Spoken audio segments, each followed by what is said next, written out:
Here we come for the afternoon discussion, and most of you knows how to participate in the discussion, therefore we will not be in the introduction. So I will come any questions or statements or any good topic. Feel free to discuss in this. Please come on to it. So I have a small question. Yes, he's answering now. Not get rid of it. In trying to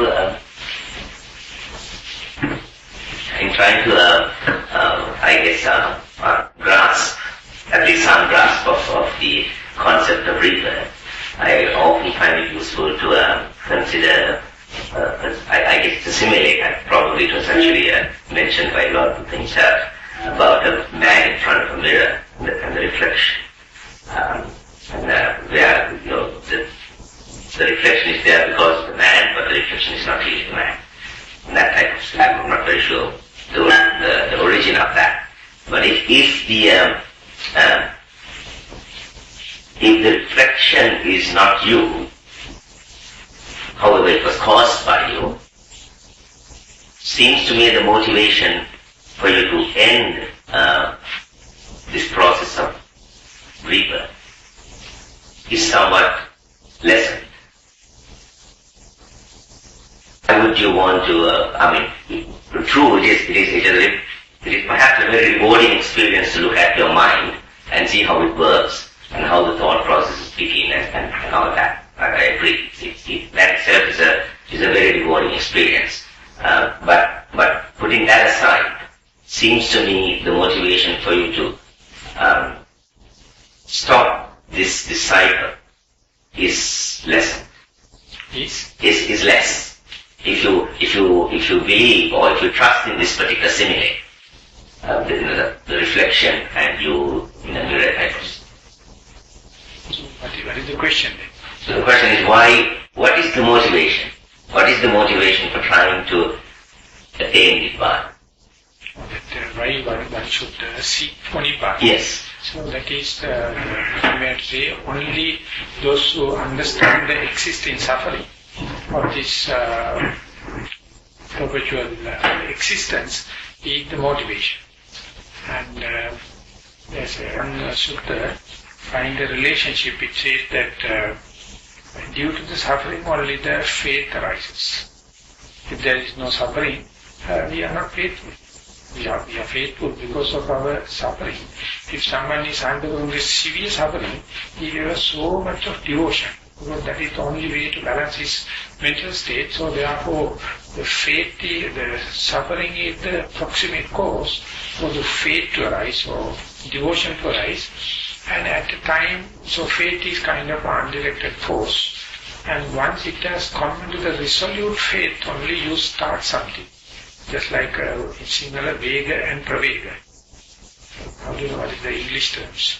Vega means the energy, Pravega means the energy directed to one side. So the faith in the one is kind of energy, but not discipline. It's a basic energy, but it is directed to one side. It is called resolute faith. That is, you are not trying more, you are striving. And then once the faith will become resolute, and then only the other factors like the energy arises. The mindfulness is the what you search or somewhere maybe, and then the concentration, and then the wisdom. And you keep on going. Ultimately, due to this effort, the Nibbana arises. So, if you see the extreme ends, Nibbana because of the suffering. And if there is no suffering, not necessary to have a Nibbana. So those who already are in the suffering, or those who are sharing with the people of suffering, they only see what is this ultimately from morning to the evening, it is utter suffering. So what is escape? Escape is the Nibbana.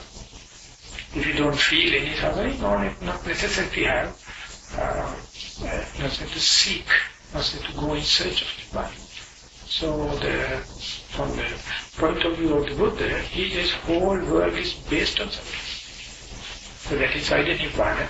So suffering is the cause, proximate cause for the Nibbana. If you don't feel any friction, if you don't feel any unsatisfactoriness, if you don't feel any suffering, naturally you will not go and seek in search of an escape, an emancipation, a liberation from suffering.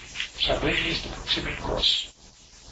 So if I may take a fictitious world, fictitious world, where rebirth is not there, let's assume that there's a fictitious world, but we are here as we are now, but there's no rebirth. Would you still be motivated to attain Nibbana? So that is not a new idea, that is what you call Uchedavada. Uchedavada means that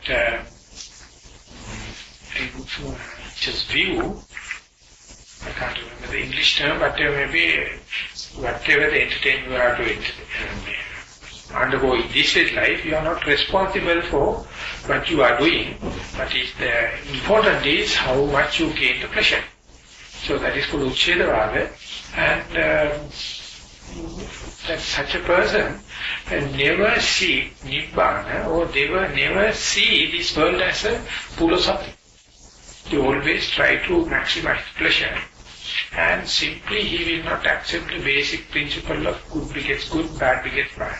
He is not morally responsible, because whatever may be, in Sanskrit it says, Srinakkatva Gutam Privet.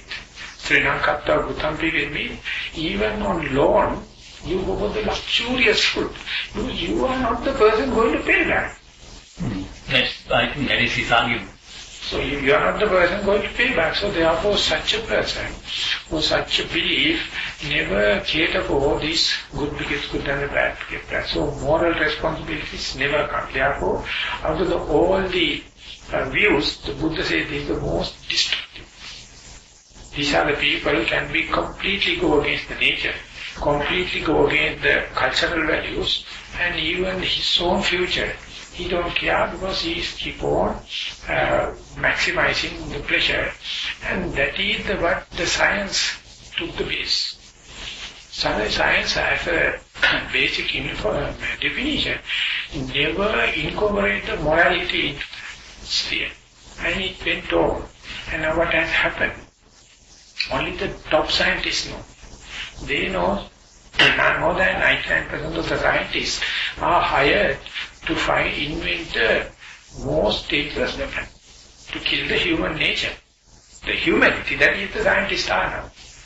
Individuals do not know what they are doing, but ultimately where it is gearing is 99% to eliminate the human, eliminate the living things in the earth quickly. That is the science. So that is because they are not morally responsible.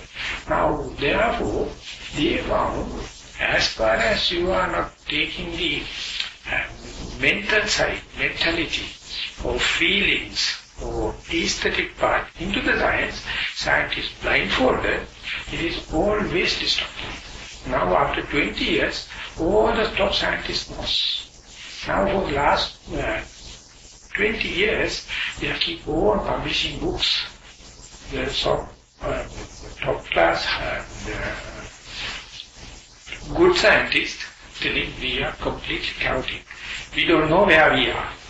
But the multinational companies won't allow the scientists to tell the truth, and won't allow the general people to understand where we are heading. So therefore multinational companies are still making advertisements and making something in products, and we are going on, we don't know. It is called the Tao of physics.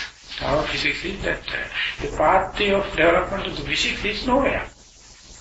For the last 150 years, like we had the idea, whenever we get everything is organized by pressing a button, we can get everything. But that is not the case now. Now we know whatever we are going to do, we are responsible. So now scientists are putting up coining a word, the mind science, that which has been removed from the science for the last 200 years. Now they are developed a new section, the mind science, that means the mystics. Now they have to go to the Asiatic countries where the people already preserve these mystics as barbarians from the scientist point of view. So go there, they find they understand the nature. They have the feeling for the nature, they have feeling for the other beings.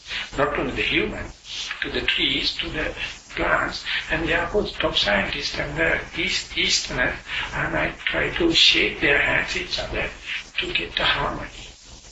But the fictitious view of that maximizing the pleasure was the cause for the science to develop so fast. And New World called America is a very good example. People are going like anything in a pleasure-seeking game. Ultimately, no moral background, no family relationships. They are not morally responsible for the mothers and fathers, and the religious is out. That is where. So therefore, we are in such a advantageous stage, because if you are really communicating, if you are really seeking the point, you can understand how dangerous the situation is. It is like we are just under a volcano. At what time we don't know going to burst. Any news now coming telling situation is alarming. Situation is alarming. Global warming and this and that. But the top class government never signed for that kind of agreements. They have their own veto not to do it because they are exploring as much as possible the things in the earth, take them up to the surface and burn them. And ultimately environmental pollution, ozone layer destruction, and the people going to find the new diseases. You can't figure it out what is happening. Sometimes the whole hospital you have to close. Because even single opening you can't cure. Because you don't know what is happening. Because of the iatrogenic effect. So when that happens, this is caused by that kind of science. If you have taken the normal way of giving respect to the nature, giving the respect to the plants and the other beings and the yourself, you are never going to that kind of exploration, exploitation.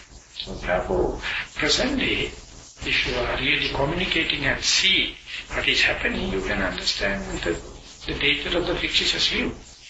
That is how science went so aggressively, robust growth, never concerned about the moral responsibility. They kept on the pleasure-seeking game and maximizing the pleasure without concern about the raw materials, the Mother Earth, and what is they are leaving aside. So then therefore this is a very not related to the Nibbana.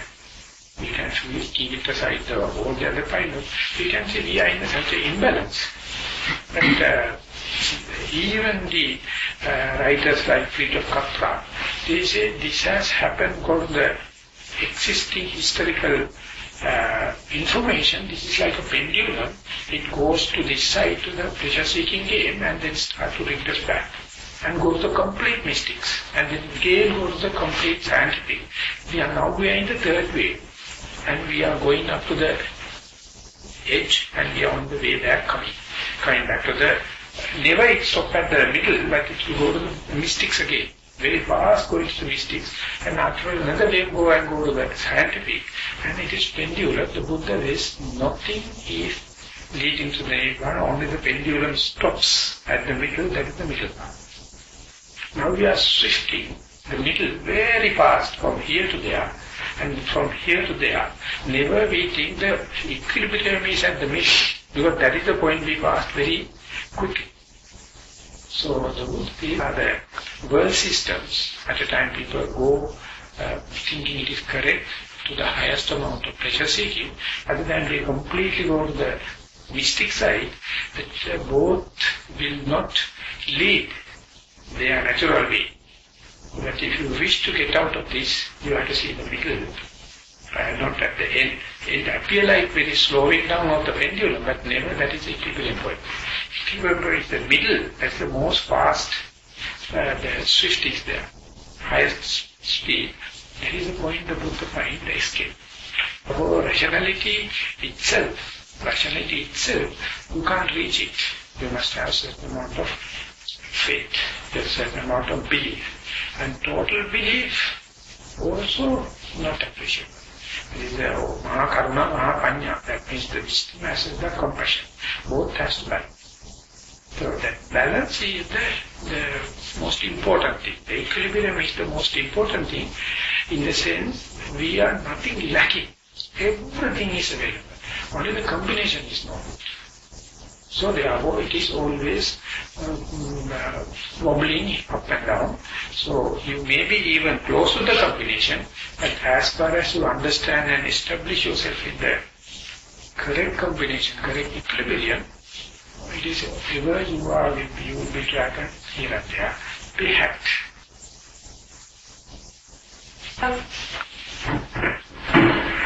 Memory works in cycles, right?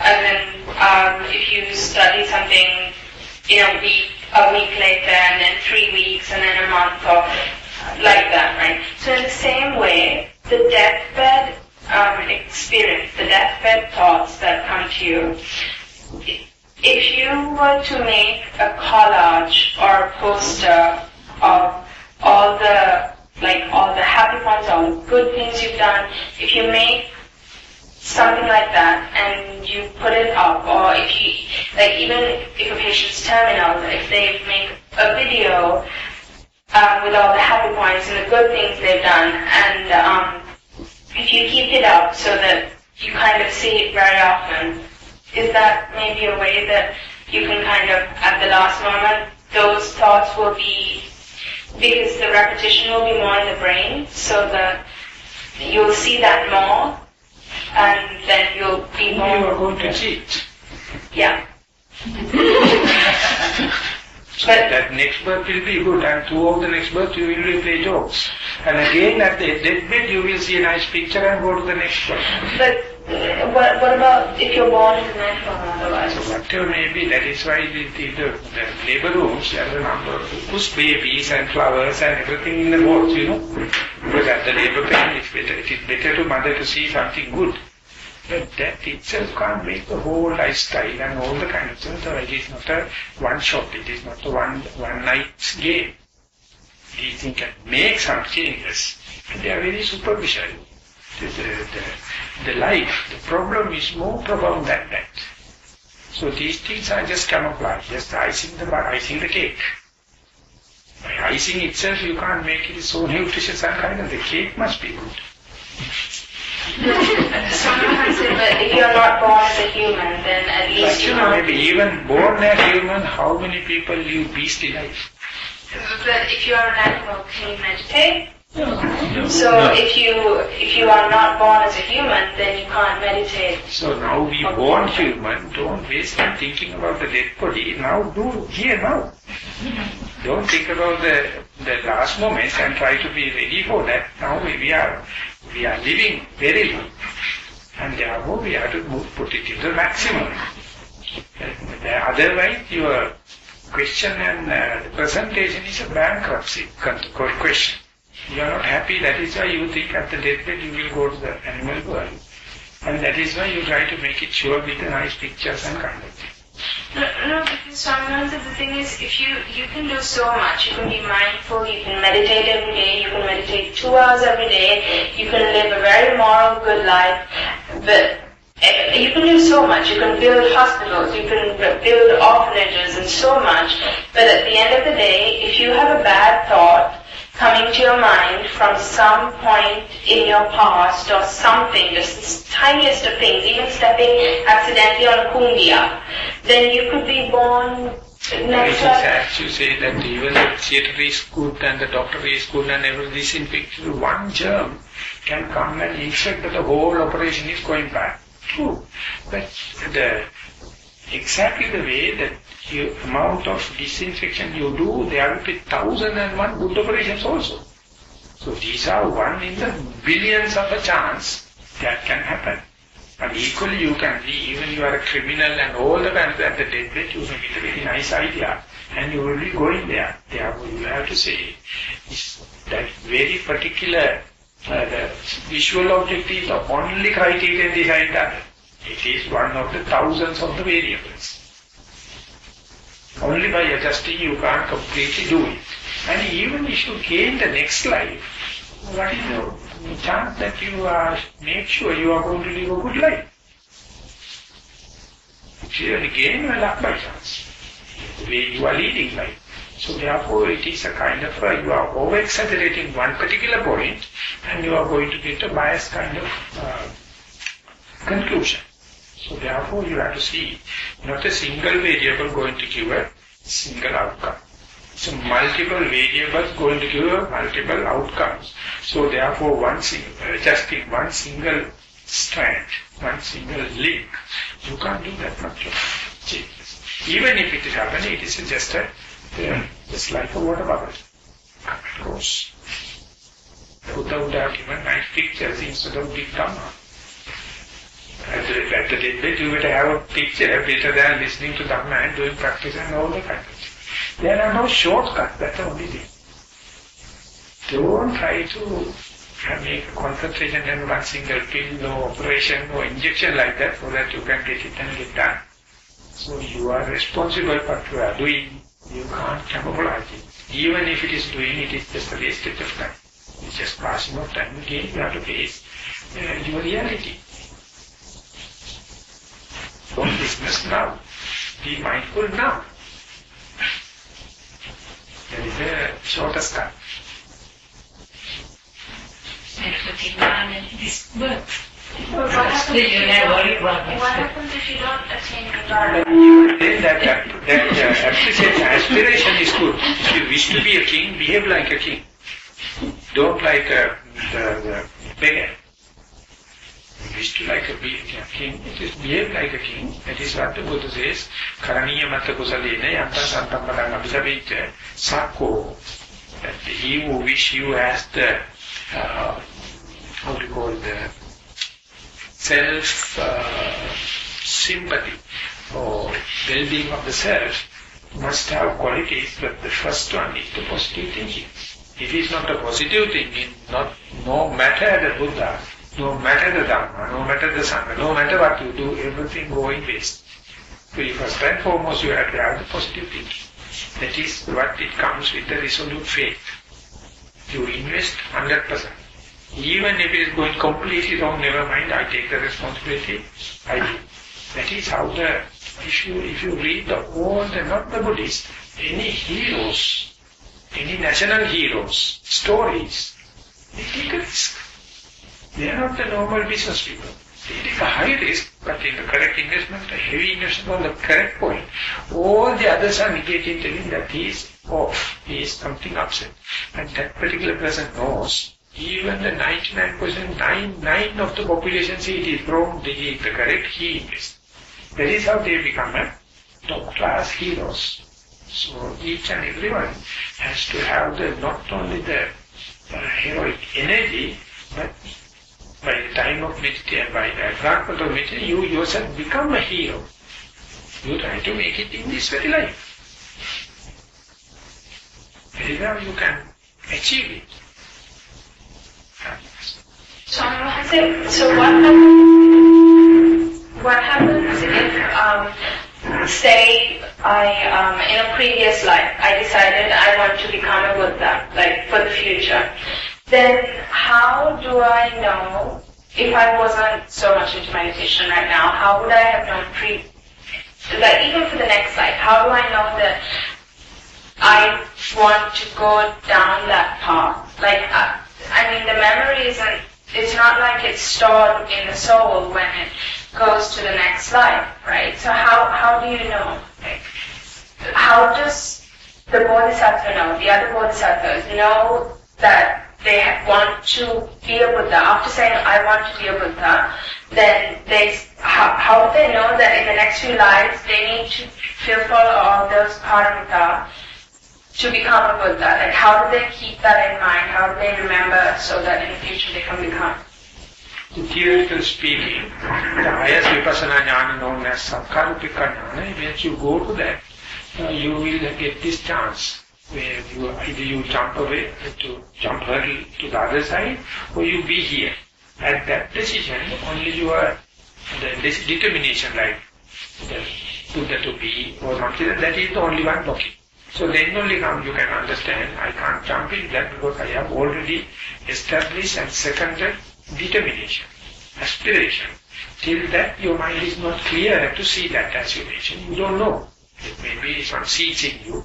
And at the highest level of vipassana jnana, you can come to it. And that even then the teachers people, if the person is teaches much motivated to the in this very life kind of meditation, they make the certain yogis, never mind you make a determination and try to jump into that. He says, I can't jump, it is coming back. Again, reflecting back. The Buddha says that, the commentator says, early time there was no navigator, and instead when they are going on the sea, what they do is they take a cross, a bird, and put it to a cage, and usually keep it in. So there they desperately waiting because it is being caged. But whenever the river, the captain come to know, due to a storm or something like that, his part has gone off, and he do not know where about. And if it is so, the next best is, he has to find a dry land. But there is no navigator, because he fell off from his boat. At that time, he released the cross. And then it was caught up for a long time, it jumped into the air, and see where there is any place that he can go and escape. And if it is not so, what happens is it will desperately come and rest on the Kumbhagana and the pole. And there in the sea, there is no place to lie down. So if there is no such a place to look right from, it come back. Exactly the mind, at the Sankharupeka level, at the apex, it see that the Nibbana has the close destiny. But it is not visible. Due to aspiration like that, it has to come back again and rest in the same sea. Even though it is not his wish, he know he will get caught up and again, but anyway he has to come back. So this is the simile given, Nissarana. Nissarana means that particular karka is used to understand the direction. So likewise the mind is scanning through, and if it is no close by destiny, it come back again to the same worship.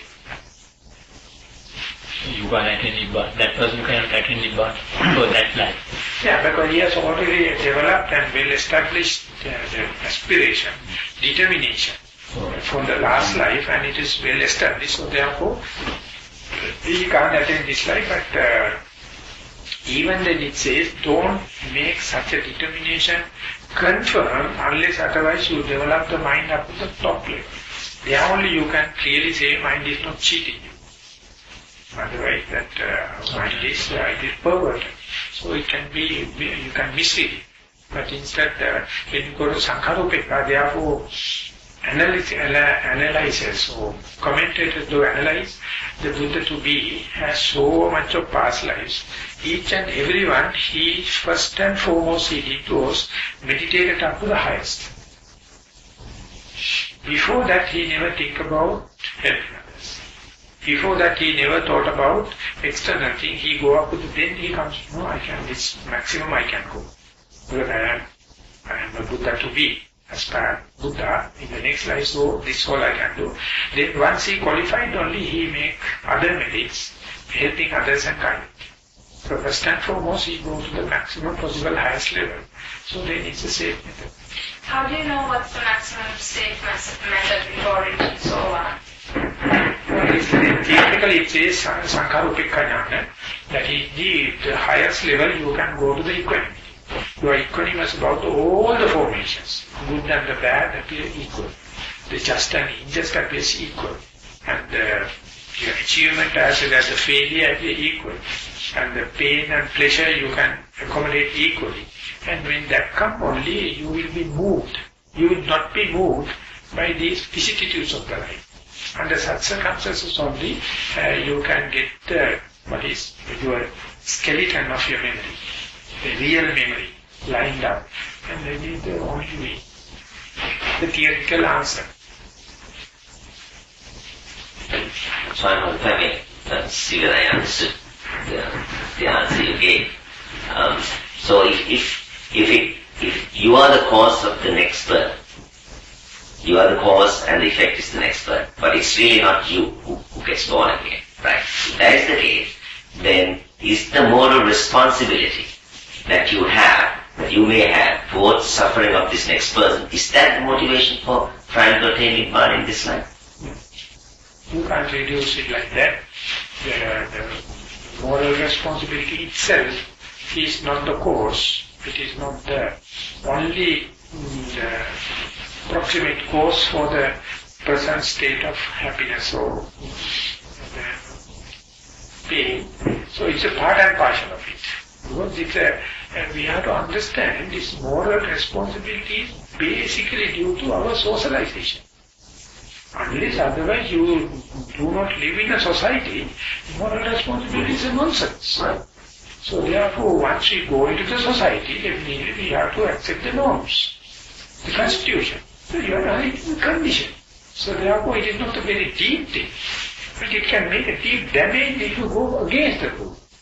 So easy thing is abide by the moral rules. And Buddha says, even the moral rule, abiding by the moral rule is no good. And it is not going to be any consequence in the next life. But in this life, you will be least amount of friction. Otherwise, you are making so much of repercussions in the world, in the society. So therefore, abide. And if at all, if under any circumstances, if they are going to give any results of the next life, you are the winner. But if you are not accepting and you don't care about the moral responsibilities, you get self-criticism, you get the criticism from others, you will get the penal code punishment, and at last the hell, next life. So therefore there are 4 fears are there. But you could still live a moral life in this life. Yeah. I mean, you could be a very nice person, and you could live a very moral life, but without thinking about this next birth. So this is where my question is. I can understand if you say that it is your moral responsibility for reducing or stopping the suffering of the next person is utmost to do right now. And if you also want to reduce your suffering in this life, then surely Nibbana, trying to attain Nibbana is a reasonable goal. It's a reasonable goal. So, and the other thing is, trying to understand your mind itself is a rewarding experience. I think that problem perhaps is a reason enough. Right? My question is, how does the rebirth, the birth that is reborn, how does that play into this game? This is... No, it has a very casual, no informal kind of relationship. Buddha won't give that much of weight upon that. I think that partly you can answer, you can read it, some material. Recently they published a very famous book known as God Delusion by Richard Dawkins. Richard Dawkins, he is not prescribing Nibbana, but he appreciates the moral life. But he says that don't believe on the God, and not necessarily, and he attacked like anything, and he is the only person survived the Catholic Church. And you have erased for now. And he is fighting the game in such a way, they can't do anything. So there he says that the Nibbana, spirituality, leave it aside. If as far as you have a moral life, then you need not to have a creator God or Nibbana. And luckily or unluckily, he has no any acquaintance to the Buddhism. He is hacking all the other religions. But in one case he says, he came to know informally the experience of Thailand. There had been one mother looking after her son. It is a vegetable, like it is just no sense, but she is taking full care about the mother, as a mother, his own son.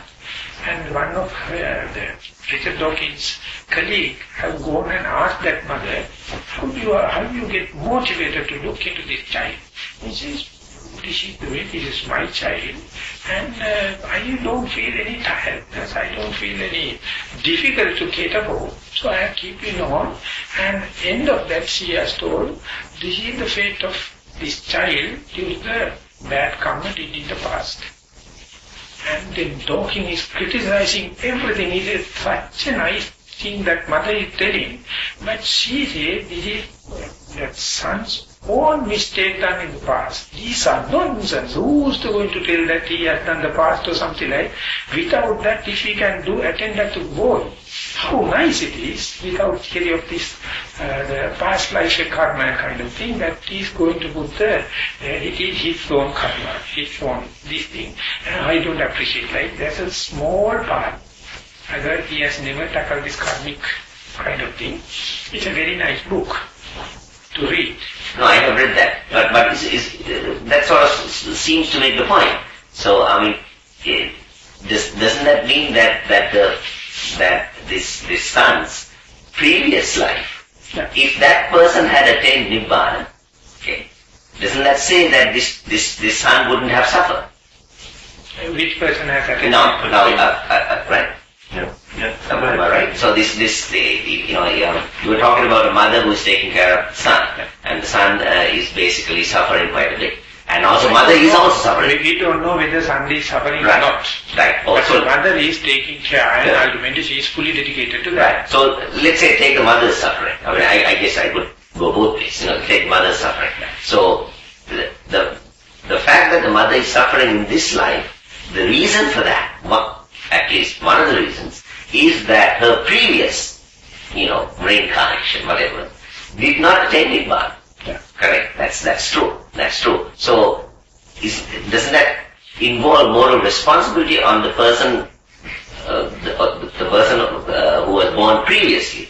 That he or she didn't have enough moral responsibility to attain Nibbana, and that's why it caused this effect. So that is why I told earlier also, it is not only the moral responsibility.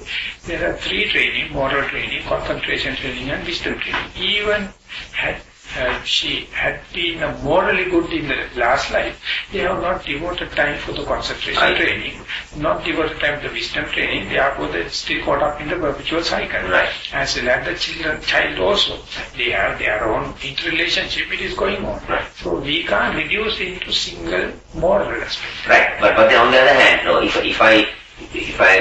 the thing is, before you attain Nibbana, or before you come close to that, before you develop your concentration and wisdom, the first thing that you have to grasp is the moral responsibility. That is the way traditionally mentioned. But there are a number of stories to challenge that also.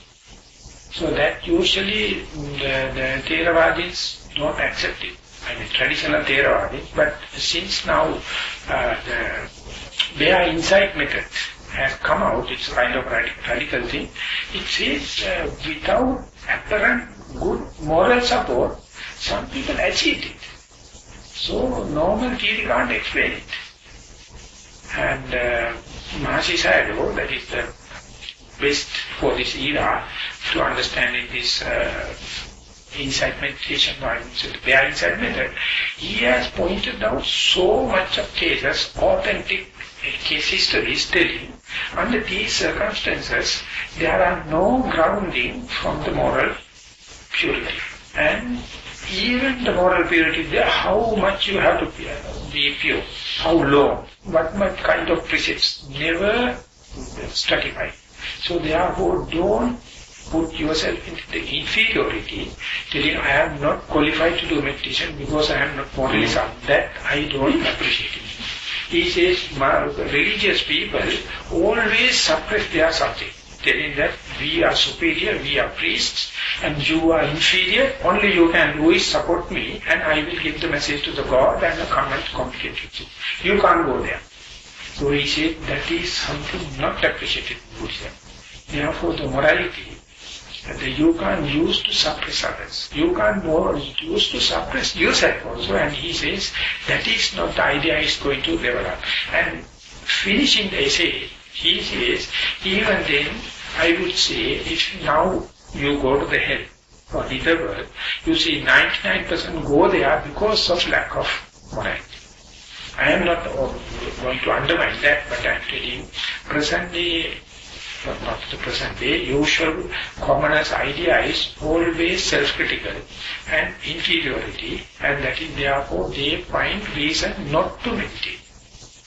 They disqualify it. We are running our soul life, therefore we have to kill animals, we have to do kind of a looting and robbing, and some may be unknown sexual misconduct and lying, slandering happen. Therefore, we are not qualified to do meditation. Mahasi Sayadaw remove that veil and he says, you put yourself and see, and then only you come to know whether you are qualified or not. So therefore, the morality is the starting point. See the Visuddhi. He take about 80 pages, and I translated it to English also. of course I have published in the Sinhalese, and many can't understand. Mahasi Shadow this is too radical, too, how to call that, irrational kind. Because he is helping and promoting everyone. Why don't you try at least Vipassana meditation and see whether you are morally sound or not. When you are practicing, you can come to know. And there's one particular sutta in the normal canon, how the mindfulness lead to morality. Usually we are taught morality leads to mindfulness. That's the one way we know. And over there it says, Sati Sampajanyam Bhikkhave, Asati Sati Sampajanyam Vipannas Hatuvani Sambhoti Hirotapa. He says any person who has no mindfulness and the clear comprehension, he can't, or he has damaged the base for the moral shame and the moral fear. He cannot be sensitive to moral fear and shame because he is not mind. He is not clearly comprehensive.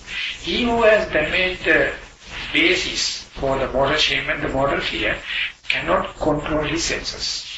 His base is finished, damaged. And he who can't control their senses like eye, ear, nose, he can't have morality. So there is Sati Sampajanya to the Hirottapa, Hirottapa is the moral shame and the moral fear, or healthy shame and the healthy fear.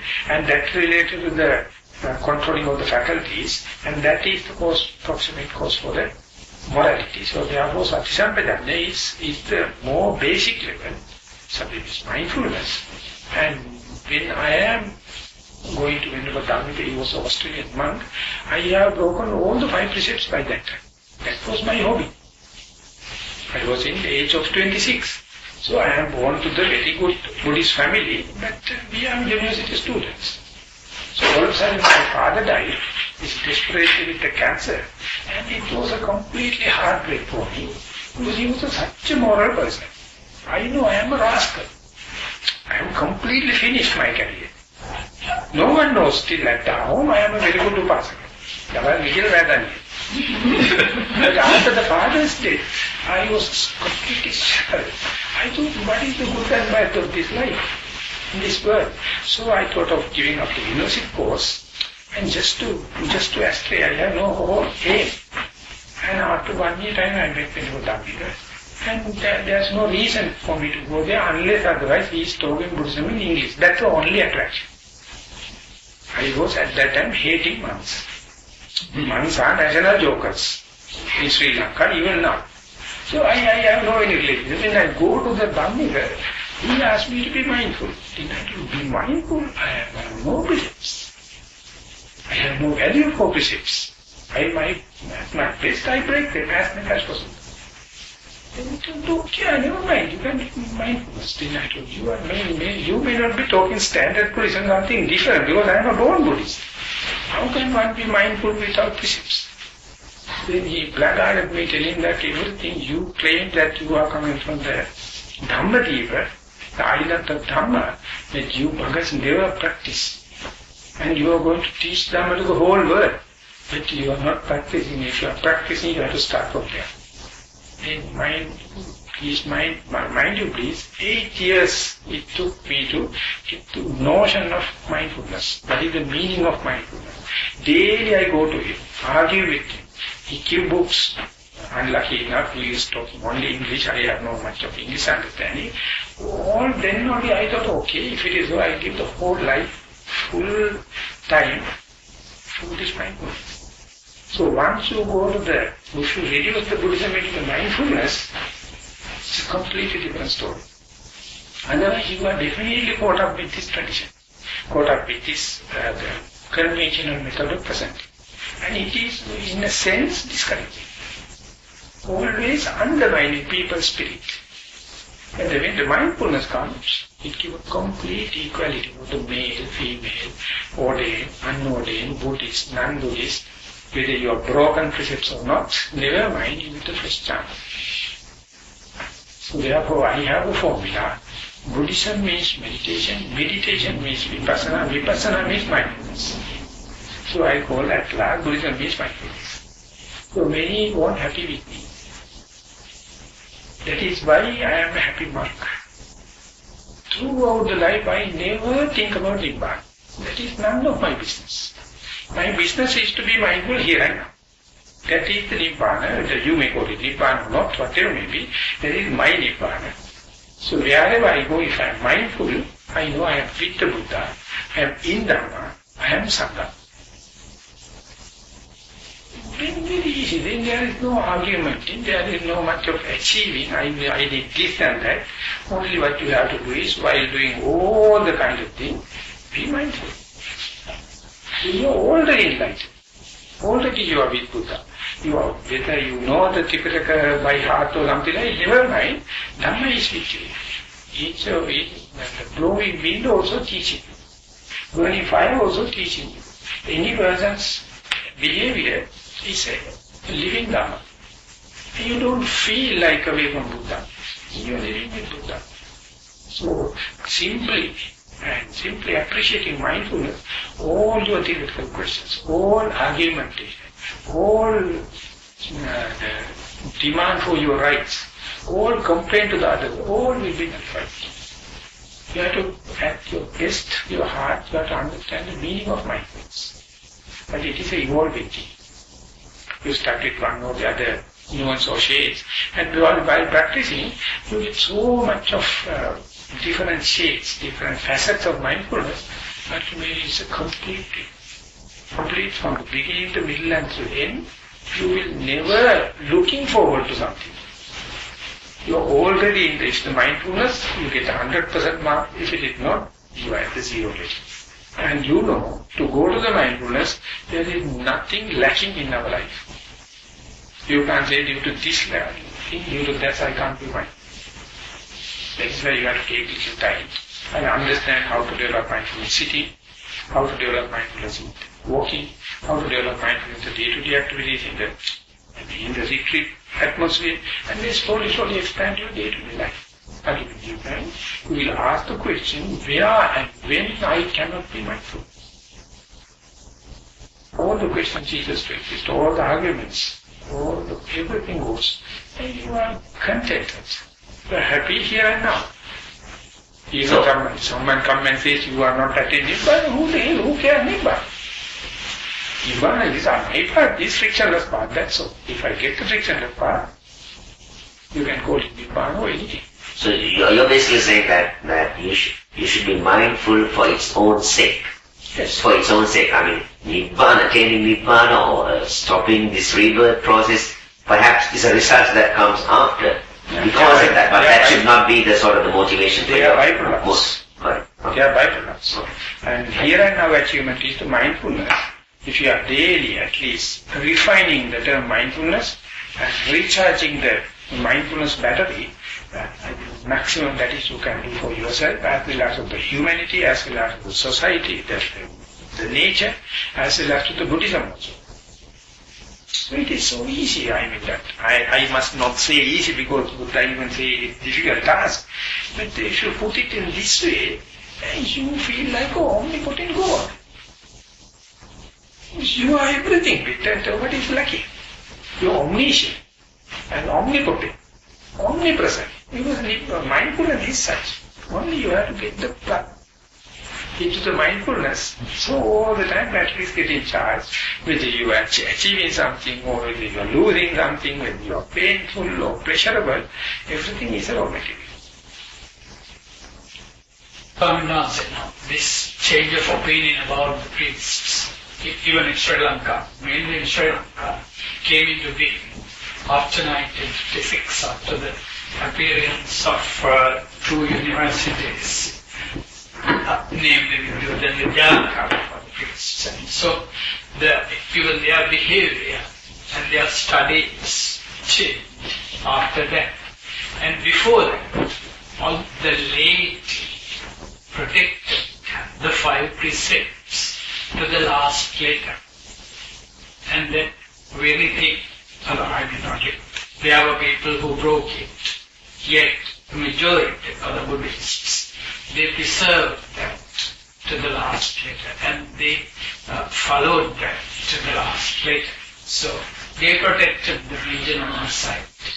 And again, I think the priests who wanted to protect the region remained in the temples, and the priests who wanted to go beyond that, reach to the solitude, to Aransenas, and then probably they would have reached the high goals. What's the gist of the statement? Isn't that the case? Very difficult. If you go to the specifically 150 years of the history, you can arrive at, but you go further in, and about 1,000 years backward, situation is not easy to comprehend into this much of a little number of sentences. Very big. And there is no time in Sri Lanka all work with papacies. It's just a hallucination.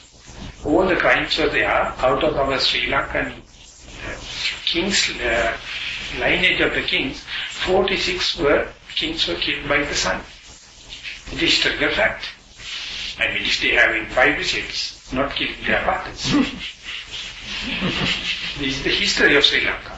So that is what the other ones, but our patriotic fallacy says everyone is arahant, everyone is precepts and all the kind of thing. Recently one person came from Germany and he has one friend, both of them are drunkard like anything. And some or the other he came to know drinking is no good. Someday he escaped, but his friend is still continued to drink. And they are very mutually well understood. And he going to go and tell them, please stop this. He said, mind your own business. You stop it, that is your business. I am not. I am continuing. But anyway, he used to give a visit occasionally. One day when you go there, it's a big house, and in the middle there's a lawn. And in the garden, he has put a big statue of Buddha, and house arrangement different. And now only he got reading only Buddhism, completely given up drinking. And he found such a big difference. He says one day he has gone to the bookshop and found the Dhammajiva and read the first version. And then he said, this is what I was searching. Due to the lack of it, I was searching in alcohol. But now I found. And then onward, he is completely given to Buddhism and he is full-time practicing and learning. And so he got ashamed and he came to Sri Lanka. And when he came to Sri Lanka, he thought every and each may be arahants, because that is picture painted. So he has gone to close to Gaul, Hikan, in a playhouse, and he went there, and it's a Buddhist house. And they are running the tourist guest house. And when you go there after 1 or 2 days, he wanted just to have an interview with the householders to see how they live in the life. But they found it's a completely corrupted society. They are only waiting for the visitors to come. They try to exploit as much as possible, no precepts. And he was so shocked. And ultimately he has gone to the temple to Utrecht, and after paying respect coming back, his slippers are missing. He was completely upset, and that is what he was thinking when the Sri Lanka is. But when you go there, this is the situation. And still we say, we are coming from Dhammajiva. Dhammajiva is the island of Dhamma, and we represent Buddhism. But when you go there, open sea, this complete people are chasing behind pleasure. And when you come to the Nissarana, after a few weeks he is meditating, and came and asked me, Bhante, do you need anything? And I said, for the moment I don't have any necessity. I came just from the Burma and bought all the typical Burmese books, and they were paperback, so I just wanted to bind the books. Then I told I have a necessity. If you can find me the hardboard and other papers, I can do binding in it. It is simple, it's all I can sponsor for that. But I put this to check you one day, because whenever I ask something, people come out with so much of listings. So that is a clear indication who he is. And after you listing your thing also, your mark cut. And I am also not a good person because I ask something, but anyway it is not for you, it is for Dhamma. Therefore I give it, but therefore now my impression to the Sri Lanka is completely different. Therefore, as a national-wide, you can't say we are every folder, so we are fitness. We are just humans. We are just humans. And for that, I would recommend you as a very best book written by R. Seniratne, Chicago University professor, The King's Work. The name of the book is King's Work. He says nowadays monks are doing king's work. They are doing only politics. They never do any meditation. And many people told that book will be banned quickly. Because earlier there was one book called Betrayal of Buddhism, which is banned, written by Thambaya. Now this book also being offered to Thambaya, but he has published only published data, which has been accurate in the paper. The best book. Luke Bodhi wrote a book review. He told it's such a bold statement. Because monks means, priest means it's a dangerous folk in Sri Lanka. Not to touch it. If you touch it, finished. But he has directly touched it, but never unshakably with the facts. And then only I came to know about the book and I borrowed from Riku Bodhi. And I read it. And then onward I am now again and again just read the history of Sri Lanka as a monk, how this treasure came to us.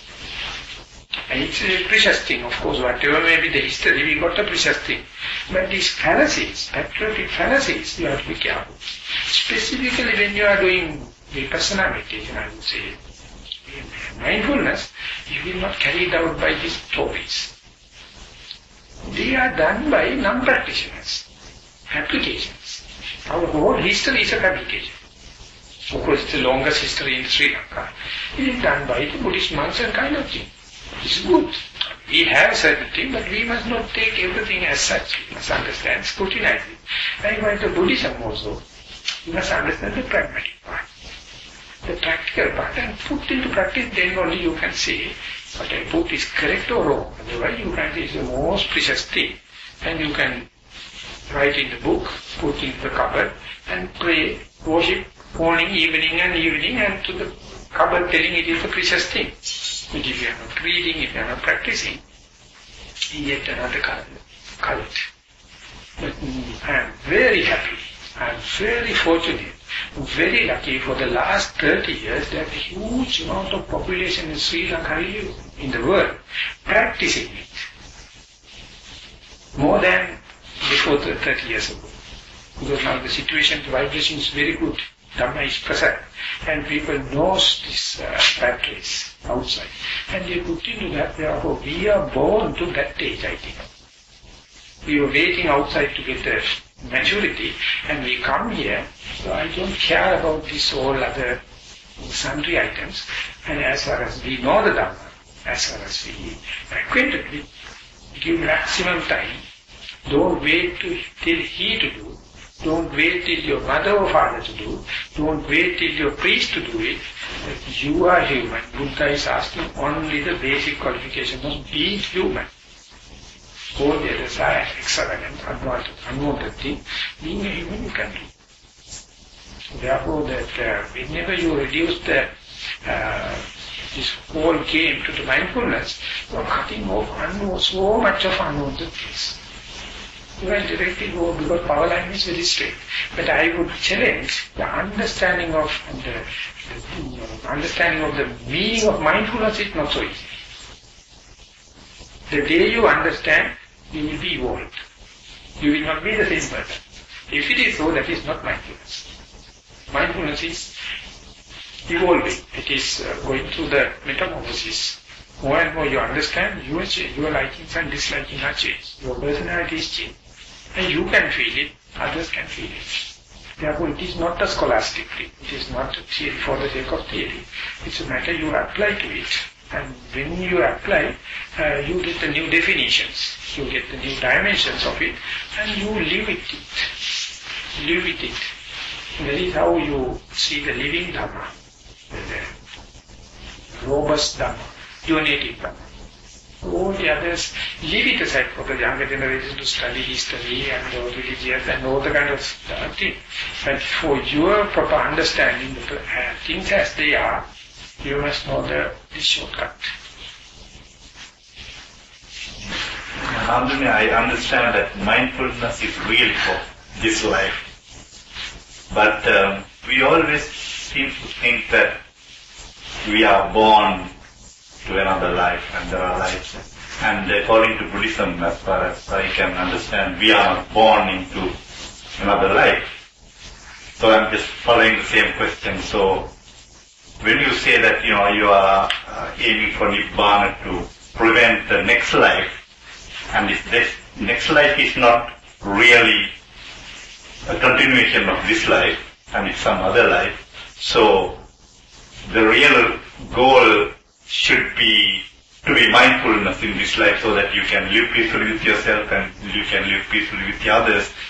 But you are progressing to Nibbana, you are basically preventing from another life, but it's not you are being born. I just want to see whether you could give us some kind of explanation on that one, because in Buddhism, you are not reborn to another life. To tackle this question is, now I am 57 years old. If I think my age at 47, I can remember, then I ask, is that the same person now I am in 57? No, you don't. Don't you need not to die and reborn. Even now it is happening. So Buddha says that is the social and ethical point. But intellectually now here you dying and reborn. So each and every moment is a refresh chance for you to adjust yourself, your combination. So that don't ask the question, am I trying to stop the reborn? But I am trying to cut out this continuity. This moment to the next, or this life to the other. The continuity is the samsara. Cutting off the continuity is the nibbana.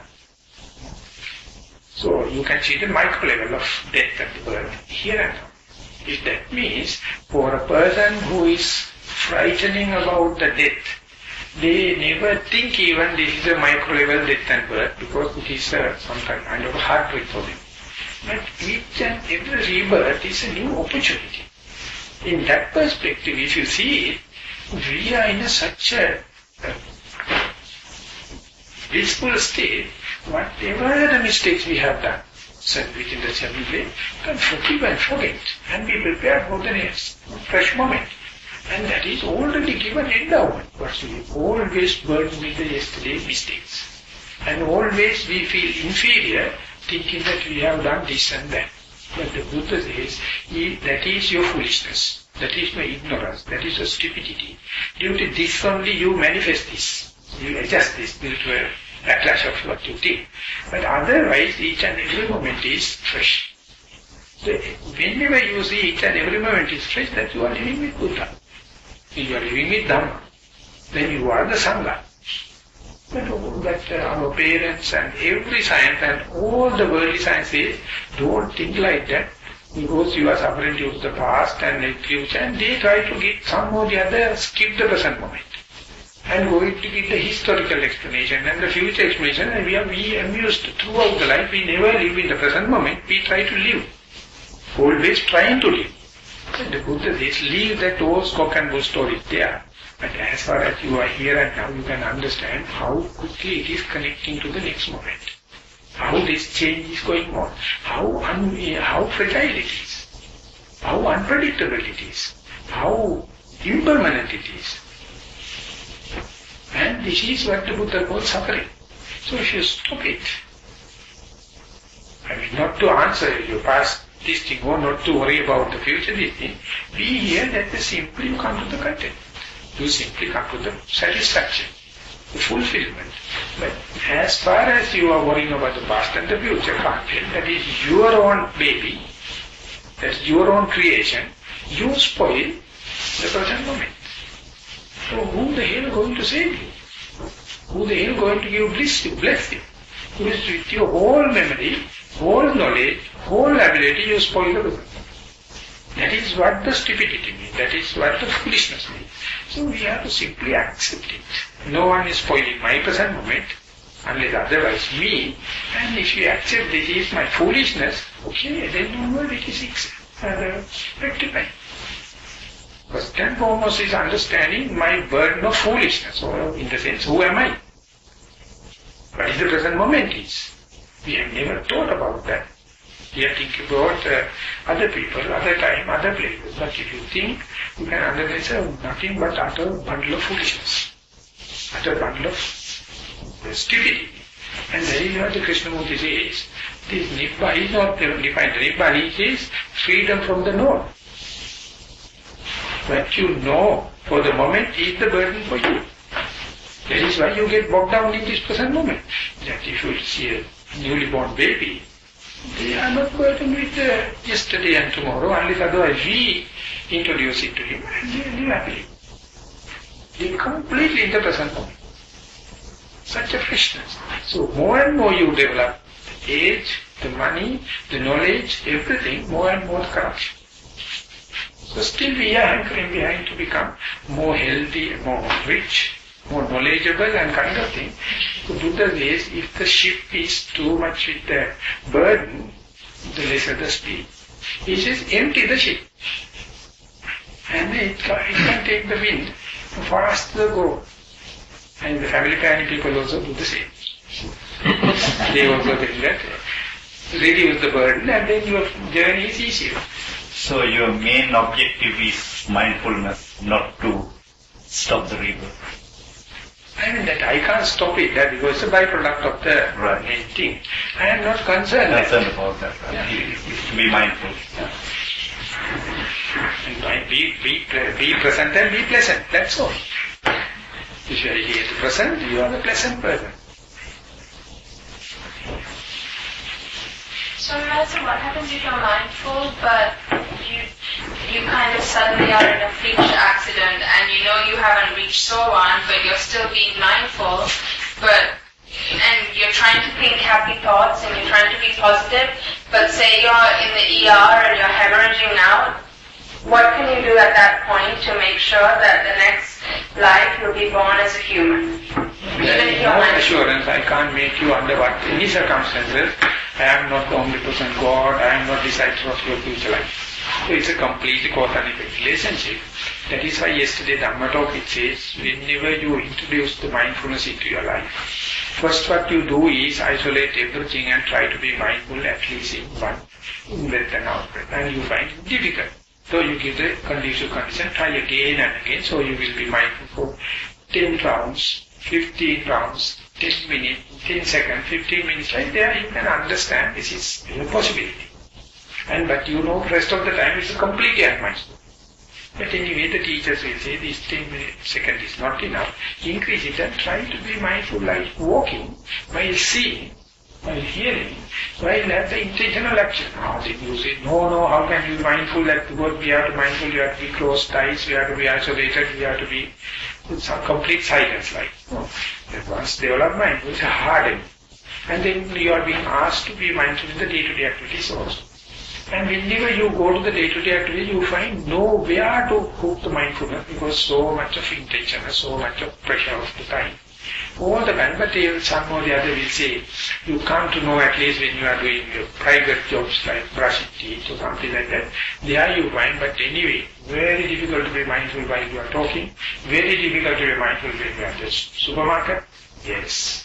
And when the increasing, you come to know, fairly I can be mindful, but fairly I know under these circumstances I am not mindful. You come to know, and when I am looking at the television, when I am talking, when I am with such person, I am not mindful. So that usually person who is inferior always worry about the unmindful patch. But the Buddha says, please be happy. Now the mindfulness has taken the complete control. It is now labeling unmindful patches. That means mindfulness is throughout your day. Your mindfully knows this time, your mindfulness says, you are unmindful. It is not you, that is the mindful. So that is how you put that unmindfulness into the happiness. Make a reason to be happy even you are unmindful.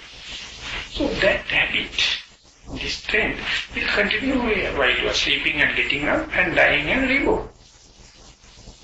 This trend is catching. It is not you. It is not your intent, it is the momentum. If you do a bad thing and you will be addicted to a bad thing and you can't have control. exactly the mindfulness when you introduce and keep on practicing, and once it catches a momentum, it can work. So therefore, I don't know whether you will be reborn as a man or female or that kind of thing. But the mindfulness is the only thing, once introduced, never ceases to exist. And that is why this book, I don't know if you have a space. You may read this first paragraph, and it says, is it in English? Huh? It says that he looks the mindfulness in the practical way, and you feel like putting to a test. Introduction. First page. Is mindfulness actually a power in its own right, as claimed by the title of this essay? Seen from the viewpoint of the ordinary pursuit of life, it does not seem so. From that angle, mindfulness or attention has a rather modest place among many other seemingly more important mental faculties serving mental faculty serving the purpose of variegated wishful fulfillment. Here, mindfulness means just to watch one's steps within quotes, so that one may not stumble or miss perchance in the pursuit of one's aim. Only in the case of specific tasks and skills is mindfulness sometimes cultivated more deliberately, but here too it is still regarded as a subversive function, and its wider scope and possibilities are not recognized. Even if one turns to the Buddha's doctrine, taking only a surface view of the various classifications and lists of mental factors in which mindfulness appears, one may be inclined to regard this faculty just as, within quotes, one among many. Again, one may get the impression that it has a rather subordinate place and is easily surpassed in significance by other faculties. Mindfulness, in fact, has, if we may personally, it a rather unassuming character. This is a very good statement. Mindfulness never let you to assume, it is by itself is unassuming. Compared with it, mental factors such as devotion, energy, imagination and intelligence are certainly more colorful personalities, making an immediate and strong impact on people and situations. Their conquests are sometimes rapid and vast, though often insecure. That's a very nice observation he is doing. We are highly talking about the devotion in the religious circles. Of course, it do miracles. But next time you are not sure. It will happen or not. So it has a quick impact. Definitely the avoidable impact. But the next time whether it work or not, that's the only uncertainty. And when you are talking about the energy, those who energetic people achieve this and that, yes, but there's no assurance. And he is not listed, but the concentration also the same. Many people doing marvels with the concentration. But next time whether concentration comes or whether you can perform this thing, no assurance. So all these have the rapid impact. But the predictability, the credibility is the one he's challenging. They are religious qualities. This is what usually traditional religious people phrasing. But he is making a chance to give an alternative as a mindfulness. It has different character. Mindfulness, on the other hand, is of an unobtrusive nature. Its virtues shine inwardly, and in ordinary life, most of its merits are passed on to other mental faculties, which generally receive all the credit. One must know mindfulness well and cultivate its acquaintance before one can appreciate its value and its silent penetrative influence. Mindfulness walks slowly and deliberately, and its daily task is of rather humdrum nature. Yet where it places its feet, it cannot easily be dislodged. That is the one I wanted to tell. The moment you understand and give the priority to the mindfulness, give the chair, it will never get down from the chair. As you introduce mindfulness, it will never go away from your consciousness. It appears like sometimes it's not available, but it never go and say, I am the qualified person, give me the chair, like he never finds. But he says, toward the later, he says, only the Buddha has understanding of the potential, therefore he says, forget about the faith, forget about the energy, forget about everything. First and foremost is, ask the mindfulness, go, please come and take the chair. The day it takes, everything will be automatic. Then you need the faith, then you need the energy, everything. But till that happens, you are complete in chance, completely in the unpredictable situation. That is why people are arguing and fighting with the religion. Religion won't assure as far as you are take mindfulness as a religious aspect. The moment you give the priority to the mindfulness, up to the Nibbana, even the next life or your next accident or next awakening of the tomorrow morning, the mindfulness is working. You can't simply erase it off. So it's a kind of a, though it is a humdrum character, though it is not intrusive in attacking life, you have to give the intelligent decision. Ask the mindfulness to go and take the chair. Usually it is shut. It says, no, the other people are fighting, let them run the game. But the day you give it, then onwards you act. You can understand mindfulness will take care of the morality, mindfulness will take care about the concentration, mindfulness will take care about the wisdom, and it knows how to arrange the things. And the combination will be the how to call this, equilibrium will be highly maintained. So this never you, unless otherwise when you are jnana bodhika, you don't read this in the conventional, our traditional Buddhist books. He takes all the pragmatic part, and you may please consider a little more. And Mr. That is what I told that it was really helping me in understanding the Dhamma as taking this monk's life. Dislodged and it acquires and bestows true mastery of the ground it covers. Mental faculties of such a nature, like actual personalities of a similar type, are often overlooked or underrated. In the case of mindfulness, it required a genius like Buddha to discover the, within quotes, hidden talent in the modest grad, and to develop the vast inherent power of that potency. It is indeed the mark of a genius to perceive and to harness the power of the seemingly small. Here, truly it happens that, within quotes, what is little becomes much. A re-evaluation of values takes place. The standards of the greatness and smallness change. Through the master mind of the Buddha, mindfulness is finally revealed as the Archimedean point, where the vast revolving mass of world suffering is delivered out of its twofold anchorage in ignorance and craving. The Buddha spoke of the power of mindfulness in a very emphatic way. Within quotes, mindfulness, I declare, is all helpful. It says in Pali, Satikvaham Bhikkhave Sabbatikamada. I tell monks, mindfulness gives everything. It's complete by everything. Sabbatikamada, all your benefactory energies, all the good things is done by mindfulness. Your faith would do but partial. Energy would do but partial, unpredictable, incredible. Concentration, wisdom, all are good. But the mindfulness is by itself is comprehensive. But the only thing is you have to give 100% wholehearted devotion to the mind. The moment that happens, it will take the help. All things can be mastered by mindfulness, Anguttara.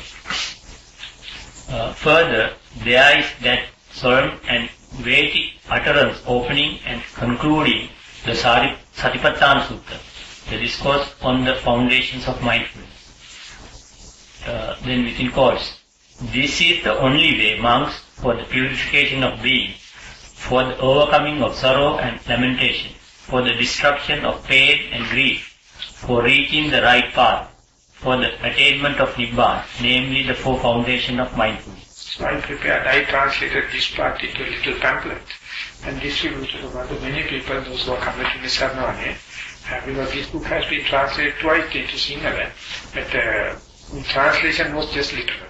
So therefore they missed the idea. They even asked me to translate it, because I translate many of the Burmese book into Sinhala.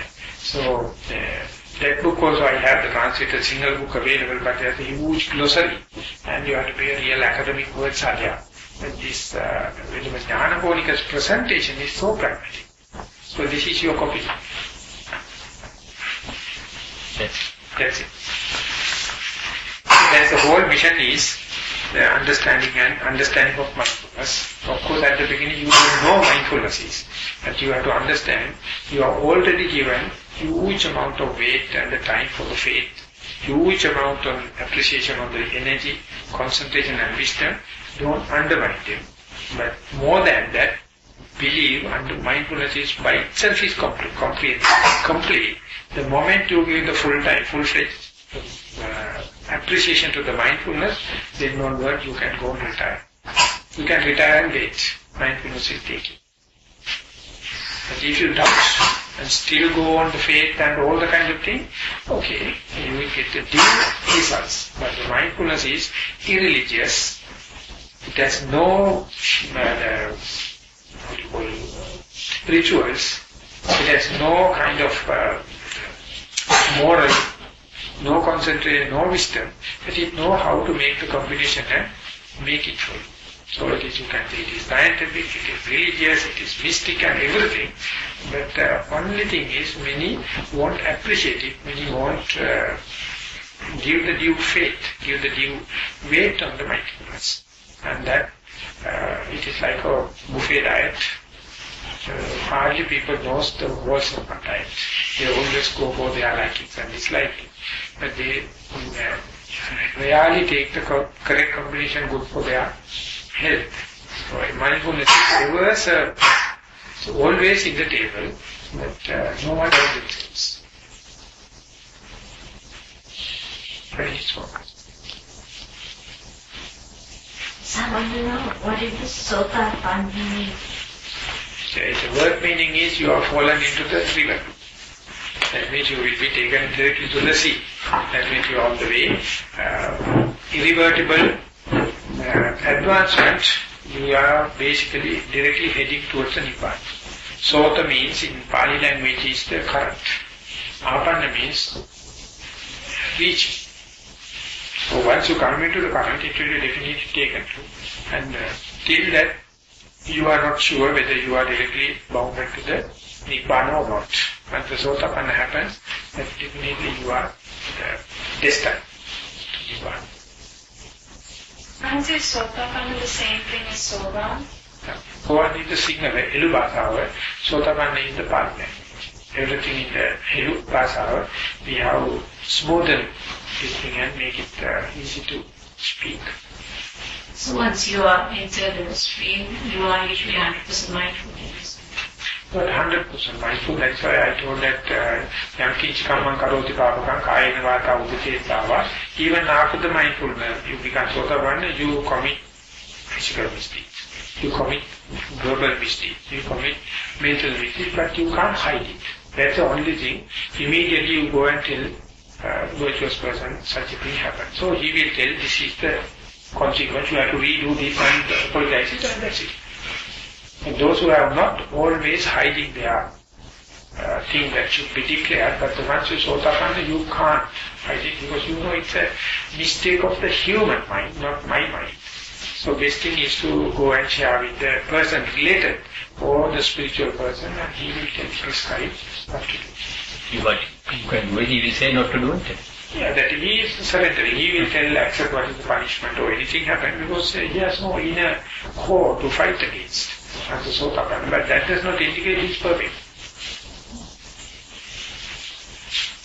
So how did you tell us about the books that you've written? but No, this book is available. This is not written by me. This PDF is available. And some of the books, one of the Melbourne person, Nissarana, is now trying to publish all the books related to the Vipassana in Sinhala. And are they translated? My English books are all in the website. All in the website. This is one of the best book by Buddhist Publication Society, specifically Venerable Dhamma. so that you can buy from Buddhist publication. Yeah, this is 80 rupees or something like that. Yeah.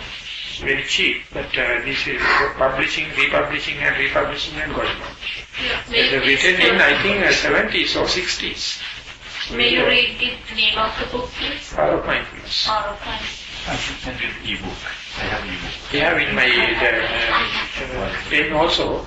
If someone wish, I can send it through emails. You can get a copy and get a printer, but it's in connection to the Sri Lanka. Very easy to get the hard copy. Singlish book is translated as Satimat Bhave Bale, the single translation. Earlier, they translated that as Sihiye Balamai.